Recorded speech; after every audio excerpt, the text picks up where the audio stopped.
Hi, welcome to the demand and supply module of Intermediate Microeconomics. The purpose of this module is to introduce you to a more formal approach to think about these familiar concepts of demand, supply, and market equilibrium, and help you see how these tools correspond with tools that we're already very familiar with, the demand curve, supply curve, market equilibrium graph, etc. And hopefully you will start to see the power of these tools that reveals much more deeper insights and offers more convenience in the analysis. We will first look at demand and supply separately and then put them together in an equilibrium model. So without further ado, let's dive into demand. It doesn't matter what kind of product you have in mind, maybe it's musical or shoes or even toilet papers.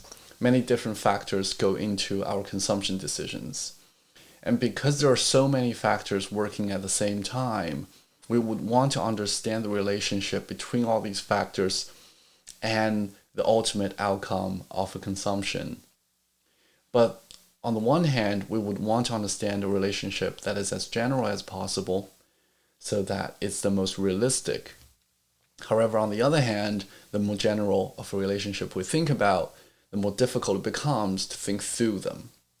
So one way to deal with the problem is just to say, I'm going to simplify away everything and focus on a very simple relationship between a pair of things, let's say price and quantity.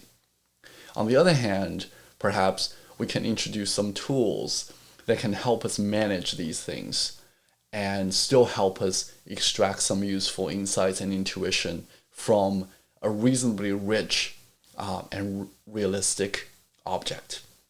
And that is the power of using functions. A pair of very familiar concepts you've encountered in the principles class perhaps is quantity demanded and demand. Well, quantity demanded is just a value, which is the outcome of consumption. It's just saying I'm buying 5 apples, 10 apples, etc. Whereas demand is a relationship between any factor that might influence my consumption decision and this particular outcome. That is the quantity demanded. And a comprehensive representation of demand would be a demand function that maps all of these different factors of consumption into the outcome, which is the quantity demanded. In a couple of slides, you will see that the demand curve is simply a very specific representation of the demand function that highlights a pair of relationship between price and quantity demanded. So coming up, we're going to proceed in a few different steps. First, we're going to show you a very specific example of a demand function. And then we're going to show how this demand function translates into a demand curve. And then, after that, we're going to show you how different features of the demand function relates to the familiar properties of a demand curve. To represent a demand relationship, a demand function can be either very abstract or very specific. In a very particular context, we might think of a demand function in the following way, where the quantity demanded is affected by 4 different factors: the price of the product itself, the price of the substitutes of this particular product, the price of the complement of this product, and the average income level of consumers in a particular market. And this is obviously a very abstract function, and we're going to call it D, just to say that this is in fact a demand function instead of just any function F. So we can distinguish it from later functions such as supply or utility functions, etc. In the slides for this course, you're going to see notations appear occasionally in these light blue colors. And what they mean is that these notations is likely to be reused later on. And whenever it appears in light blue, it just means this is the first time it's being used and defined. So whenever you lose track of them later on, you can refer back to the slides where they appeared as light blue, and that will be where it is defined for the very first time. The benefit of having a general demand function like this is that we're not committing ourselves to any particular relationship, so that it stays general and true in many different places. What the function says is simply that quantity demanded is affected by 4 different factors. And we're not saying how they affect quantity demand at all. Of course, the downside of a function like this is that it is way too abstract for us to make sense of it. So in some scenarios, it is beneficial to look at a more specific relationship. In other words, a more specific function. And now let's look at one particular example. Our textbook gives an example of Moschini and Meehl study in 1992. So these authors estimated consumer data of processed pork in Canada. This is a very specific product in a very specific market at a very specific time. However, by using the data, they're able to back out a very specific demand function that says quantity demanded is affected by price of beef, price of chicken, and the average income level of the consumers in this market. Comparing to the general demand function above, the specific demand function down here gives us a lot more specificity. Well, given such a specific relationship, you might have some doubts about how realistic it is that this relationship will translate into my environment or the products you have in mind. But let's push away those doubts for now and then think about how this particular function may correspond to the properties of demand curves that we're familiar with. If you stare at this function for a little bit, you will realize that as simple as it is, it's still a function of 4 different variables on the right-hand side, P, PB, PK, and Y. So even if we want to plot a relationship between Q and P, we still won't be able to do that. So how can we move forward to plot this demand function in the form of a demand curve? Well, it turns out that we need to make assumptions about values of PK, PB, and Y.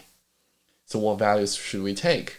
Well, perhaps a reasonable place to start is to use the values when this study was actually carried out. So the authors report that the average values for price of beef, chicken, and income levels at the time of the study are $4 a kilogram, $330 per kilogram, and $12,500. So given these values, we can plug them into our demand function and replace PB, PK, and Y with these particular values that we have. And once you plug in them and simplify the expression a little bit, we would end up with even simpler demand function, which is quantity of demanded is equal to 286 minus 20 times price. Now it becomes a single value function on the right-hand side, and we're going to call it a demand function that is only of one argument, P. Sometimes you're going to see this 3-line equal sign. What it means is a assignment or a definition. So what we're trying to say here is that we're going to call this simple function here by a particular name. We're going to call it d of p. Well, once we have this very simple function, we can try to plot it on the graph. And this is particularly easy to plot because it is a linear function. If you haven't realized that yet, we can just think of QD, which is the outcome of our function, as y, whereas the right-hand side of the function is 286 minus 20. So instead of think of it as p, just think of p as x, which is the argument of our function. And now this looks very much like a line with the intercept 286 and a slope of negative 20 if you're going to plot it on the y-axis kind of axis. But what we do in economics is that we don't plot it on the y-axis. Instead, follow the tradition in economics, we're going to plot P on the vertical axis and plot Q on the horizontal axis. It turns out this tradition does give us some advantage in later analysis when we think about markets, so we're going to stick with it throughout the class. There are 2 different ways to plot this function. One is just to say that we recognize this as a line, and now I'm going to pin down 2 different points along the line and then thread a line through it, and then we're done. To do that, we can ask what is QD when P is 0, and from there we can find out that if P is 0, QD is 286.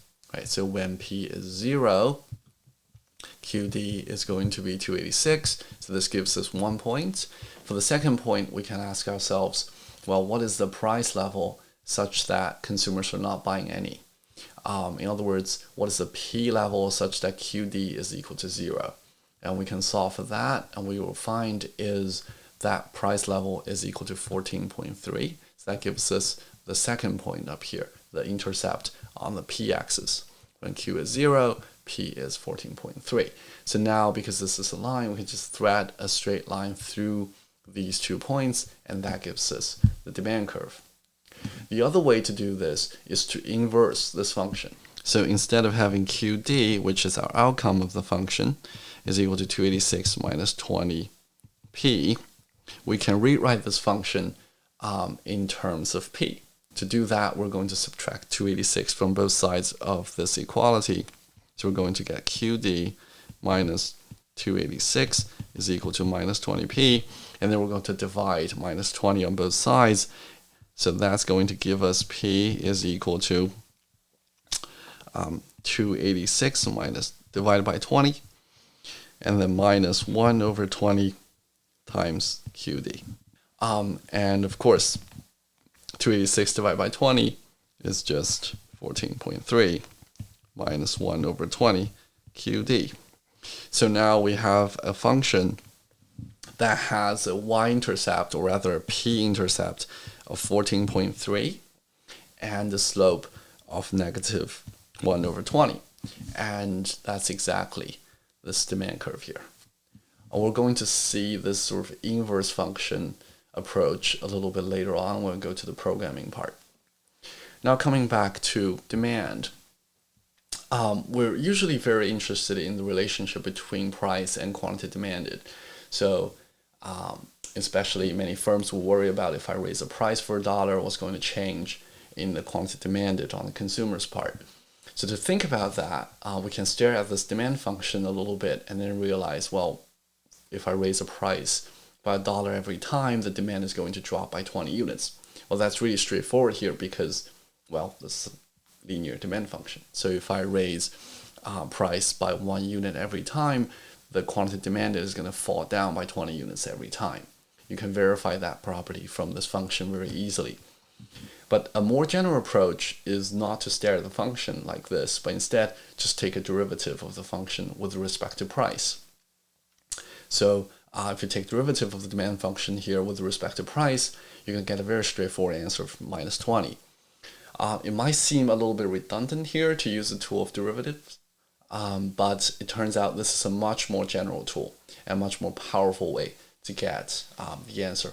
For instance, we can think of law of demand, which is a status fact that economists picked up over time, which says if you look around different places, different markets for different products and services, what you realize is that if nothing else has changed and the only thing has changed is the price has gone up, then we would expect the quantity demanded to go down because it's getting more expensive and nothing else has changed.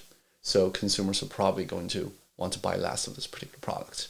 And economists tend to think that this is a status fact that tend to be true almost everywhere. So you have this mouthful of stories that we describe in Principles of Economics, and I'm sure you've heard a lot of examples of it. And we're going to come back to this concept a little bit later on in the course as well. But in terms of derivatives, this mouthful can be really summarized in a very succinct way. It's just saying that the derivative of a demand function with respect to price should be negative. That's it. By definition of a derivative, we're holding everything else constant anyway. And what we're saying is, if we increase price, we expect the outcome of the function, of the demand function, which is quantity demanded, to go down. So we might not know the magnitude of this derivative, but we expect the sign to be negative. We expect the slope to be downwards. We expect that when price goes up, quantity demanded would go down. So now I would want to come back to our previous slide and think about how we get to this very simple demand curve again. Well, in order to plot this function, we made some very aggressive assumptions about what these other factors are.